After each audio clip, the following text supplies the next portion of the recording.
Okay, welcome to the first official lecture of Physics 325. We had our introductory lecture out of the way, and this one's going to be a mathematical one. In fact, it's nearly all math, because what we're going to study in the first part of the course is how it is that electromagnetism predicts light.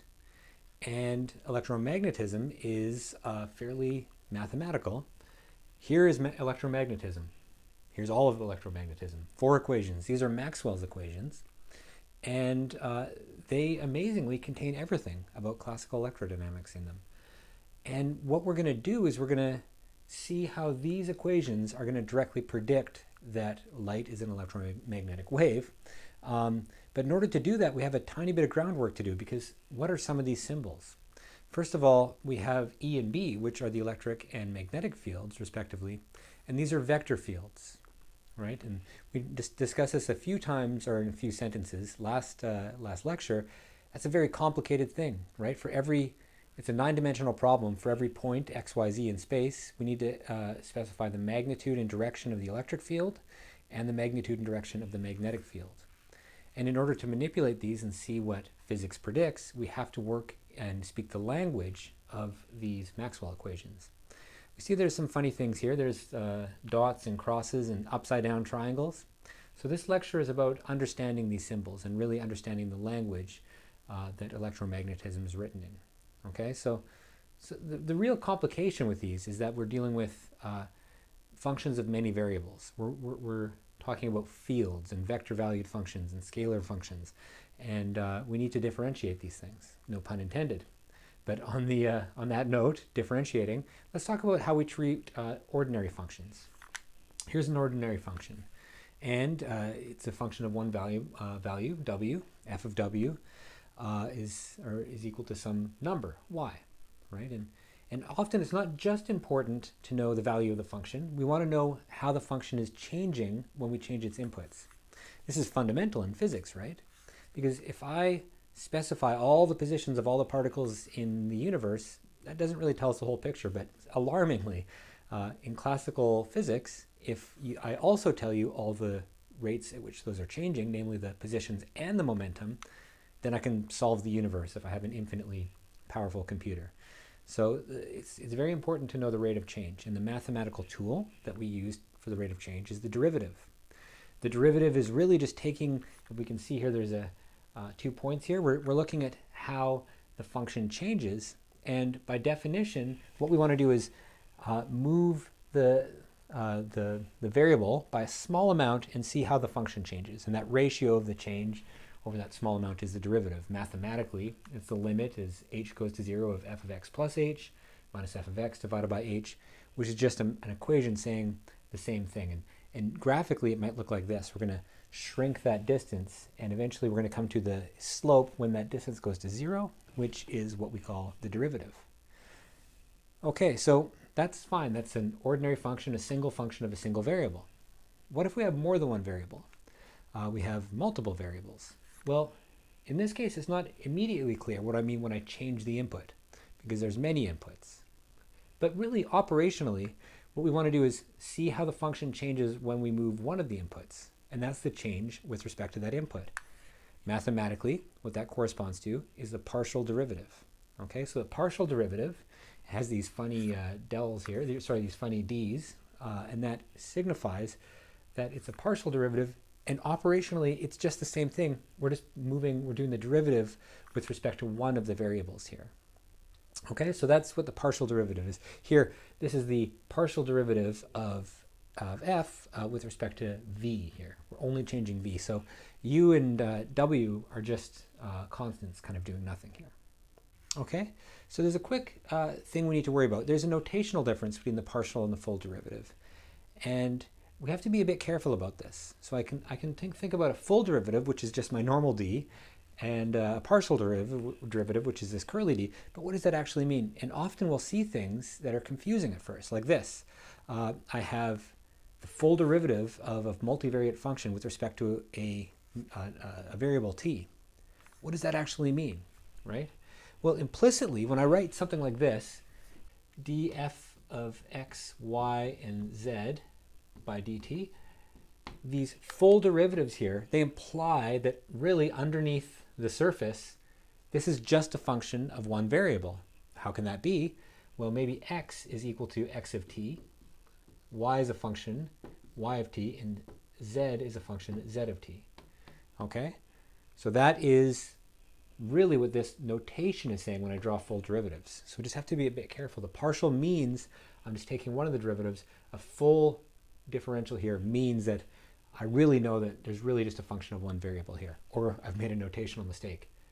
How do you do this, by the way? Well, maybe we remember this from first year calculus. We can just use the chain rule. If we have a function of a function, we can play this trick. So what we're going to do in this case is we're going to write that df by dt is the partial f by its first variable with respect to x times however fast that changes with t.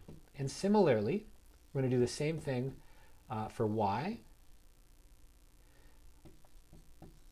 and for z, or z. Like a real Canadian, I got to say z. And that's how we can talk about this here. And this is relevant. I'm not just going off because I love math, but I do love math. So this is how we treat these things. Similarly, we can think about a differential. Remember, that means it's just an infinitesimal change in the function. And when we're writing this infinitesimal change in the function, we're just going to wiggle each variable x, y, and z by a certain amount. And when we do that, we're going to look at how much the function changes. This is really operational when you think about it. This is when I say operational, I mean it's kind of, you can read the equation like a book. How much does the function change when I change x times the change in x? How much does it change when I change y times the change in y? So on and so forth. Okay? So we're dealing with multivariate functions. We're dealing with fields, right? The electric field has a position and has a value at x, y, and z. So whenever we have a function which has a value at each point in space, we call that a field. Okay? A field is a function which takes on a value at all points in space. There's a couple different types of fields that we can have. We can have a scalar field. A scalar field, as I move around, right, I'm going to move my hand around the room, and I'm going to assign a number, not a vector, but a number to each point. That is called a scalar field. And an example that we're all familiar with is temperature. Temperature is a scalar field. At each point x, y, z, I can apply a number, or rather state a number that characterizes the temperature there. The other kind of field is a vector field. That is, every point in space, I actually have a vector, right? And I can really think of vector fields as three fields in one. There's a function corresponding to the x component, a function corresponding to y, a function corresponding to z. I keep saying z. So basically that is the two functions we're going to deal with. Scalar field, 3 points x, y, z goes to a number. Vector field, x, y, z goes to a vector. Okay, so we need the equivalent of the derivative for these vector fields and the scalar fields too. And that is what we call vector calculus. Vector calculus is an entire year, or a semester at least for you guys. But we're going to distill it to the five kind of key elements we're going to need for the entire course. We're not going to need any more vector calculus than this. So we're going to do vector calculus in 5 easy steps. 5 easy steps are going to tell us everything we need. So let's start. Step 1.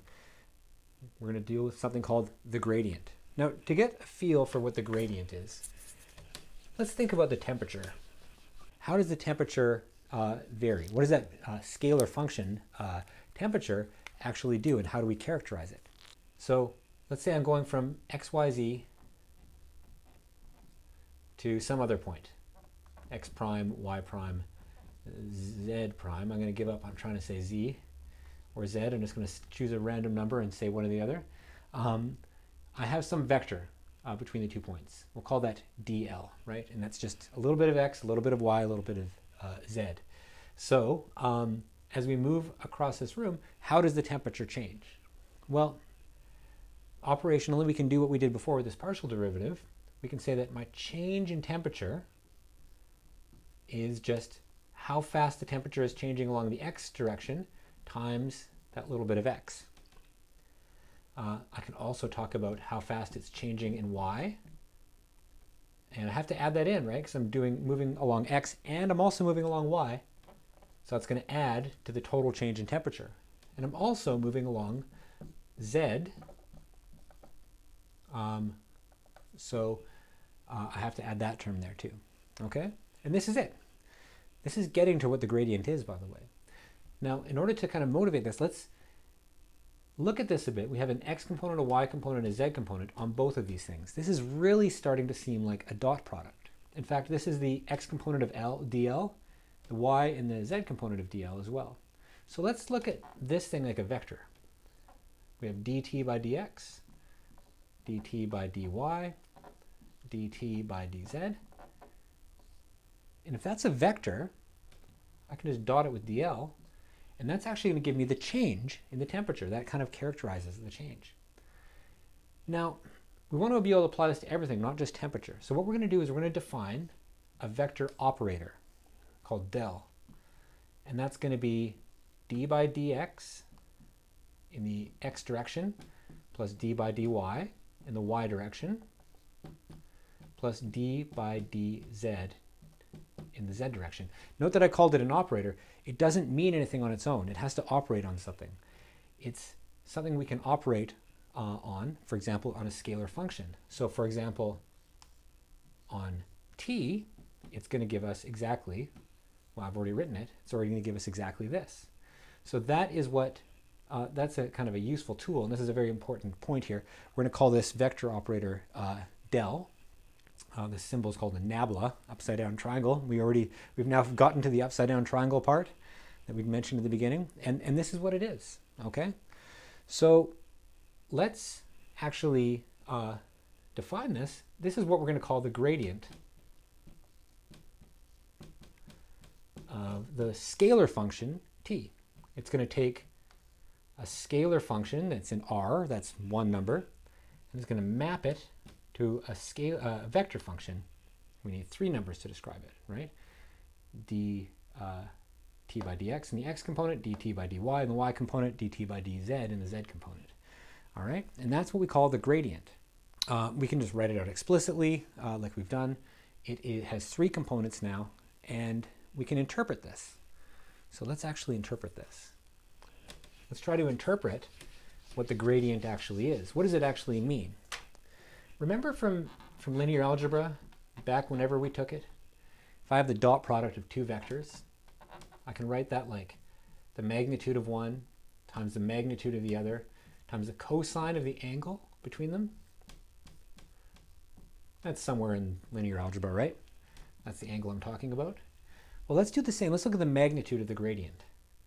And that's equal to the gradient of the temperature times the magnitude of my step size times the cosine of the area. So if I'm somewhere in space, the gradient is a vector, right? It's pointing some way. So this is my gradient. And I can be moving in any direction I want. I get to pick which direction I move in. But what's the biggest value this can take if this is fixed? If the length of my step is fixed, the gradient at a given point is fixed, the biggest that this value is ever going to become is when the angle is 0. Cosine is maximum at cosine of 0. So when these two are aligned, I'm going to get the biggest possible value. What does that mean? That direction that we chose, the direction of the gradient, it's pointing in the rate of the steepest change. Okay? So gradient is the rate of the direction of the steepest change. Okay? So it points in the direction of steepest change. So for example, let's say I have a plate of aluminum, and I'm going to turn on some heaters and coolers, and very quickly a temperature gradient gets built up. All right. So where do you think, if I point to a single point here, where does the gradient point here? I mean, yeah, I'll ask you. I'll stare at you like Dora the Explorer for 10 seconds while you think about that. Where does the gradient point?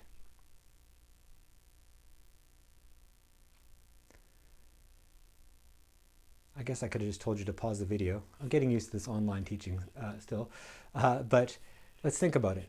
All right. So if I go along that line from the bottom left to top right, there's no change whatsoever. The red means it's hotter. The blue means it's colder. It's going to point towards the greatest change, and it's going to go point from cold to hot, because it's going to go in the positive direction. The gradient points in the direction of greatest change such that it is increasing. I should have said that part too. So that's what the gradient actually means, and that's what it looks like here. Okay, step one of vector calculus, only 4 to go. Step 2 is called the divergence. Well, what did we do? We had a scalar function. We applied our favorite operator, nabla, to it.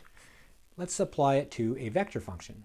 So we have to do a legal operation if we're applying a vector to a vector. So we can't just apply it directly like we did with the gradient, but we can dot it. And that is what, when we dot it, we get what's called the divergence, right? So it's going to take a vector function. It's going to take the dot product of this nabla operator and produce a number, right? If we just write this out mathematically, that's what the components look like. It's the derivative in the x direction of the x component plus the derivative in the y component the derivative of y with respect to the y component, the derivative with respect to z in the z component, okay? Now intuitively, this is kind of interesting when we think about it. It's kind of how much of the x component is flowing along x, how much of the y component is flowing along y, how much of the z component is flowing along z. That tells us something about how much is flowing into or out of it. In fact, that's exactly what the divergence tells us. It tells us how much is going in versus out, okay? So let's take a vector field here. We can have, this is what a vector field looks like in 2 dimensions. We can kind of grow the arrows, and let's pick a vector who has a positive divergence, okay? So I'll move all these arrows out, and that is a positive divergence vector. There's things leaving. We can have vector lines going in, and that's a negative divergence. And we can also have things that have 0 divergence. For example, a field like this. There's as much going in as is going out. Or another type of field. There's as much going in as going out here. So the divergence is a great way of characterizing how much is going in versus going out in a small region around a point, okay? So it's flow out versus flow in. And that's what it actually tells us. Turns out it's going to be very, very important for electromagnetism because a source of electric field, it turns out, is going to be charges. And we can use this quite a lot. Okay, step 2 done. We have 3 more to go. Step 3, the other thing we can do, the other legal vector operation we can do with our nabla vector operator here, we can take the cross product, right? And that is called the curl. So we cross the nabla with a vector function, and we get what is called the curl. And when you take the curl, if you remember, you map from 3 dimensions to 3 dimensions. There's this funny rule for the curl. If you remember it, if I have A cross B, I can calculate that by taking the determinant of this matrix AX, AY, B, AX, AY, and AZ, and BX, BY, BZ. I can take that determinant and I'll get things like, for example, the I component, the X component, I'll get things like AY times BZ minus AZ times BY, dot, dot, dot. So let's just do the same thing, except now what we'll do, instead of A, we will have our favorite vector operator, our upside down triangle, and I'll just have my partial with respect to X, my partial with respect to Y, my partial with respect to Z. Okay? And when I grind that out, all the components like I just did here, I get this. So let's look at the form of this one, just like we did with the divergence. The X component is telling us how much the Z component is moving along Y, and how much the Y component is moving along Z. That is describing a sense of rotation when you think about it, and that's precisely what the curl is telling us. For example, let's create a vector field. Okay, so I have my cup that I just recorded, and I'm going to stir it up. So initially there's no flow, there's no divergence, and there's no curl. So as we initially drop the toothpick in, we see that there is no rotation. Okay, let's induce a curl. So I'm going to spin it up, I'm going to spin it around, and what we see here is, now when I drop a toothpick in, there is a non-zero rotation. The sign, it turns out, is, you can work out the details, but in this case it will be negative because it's counterclockwise looking down the z-axis. So that's the curl. It's the amount of rotation of the vector field about a point. Okay. Step 3 is done. So those are the first derivatives we can take in vector calculus. It turns out there's two important second derivatives that we're going to take. The first of them is called the Laplacian. And really what it is, it's the divergence of the gradient. Okay. So it operates on a scalar function, and if we just write it out, you just grind through this definition. It's a second derivative of x for the x component. Sorry, the second derivative with respect to x plus the second derivative with respect to y plus the second derivative with respect to z. Okay, that's all it is. It turns out that you can also define this for vector functions. Okay, but it's just a shorthand notation. When we do this, apply this to the vector notation, it's really just saying if I have a vector function e, take the Laplacian of the x component, that's the x component of it. Laplacian of the y component, that's the y component of it. Laplacian of the z component, that's the z component of it. So it's going to return three values, x, y, and z, and the x, y, and z components are just the Laplacian of the x, y, and z components of the original field. Okay? Not to be confused, by the way, this is the divergence of a gradient. It's not the same as the gradient of a divergence, which is mathematically, you can work it out, you can just write it out, it's a different thing.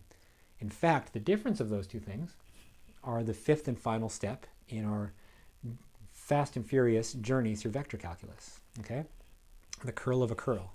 So the curl of the curl is just the gradient of the divergence minus the Laplacian. You can prove that by grinding it out.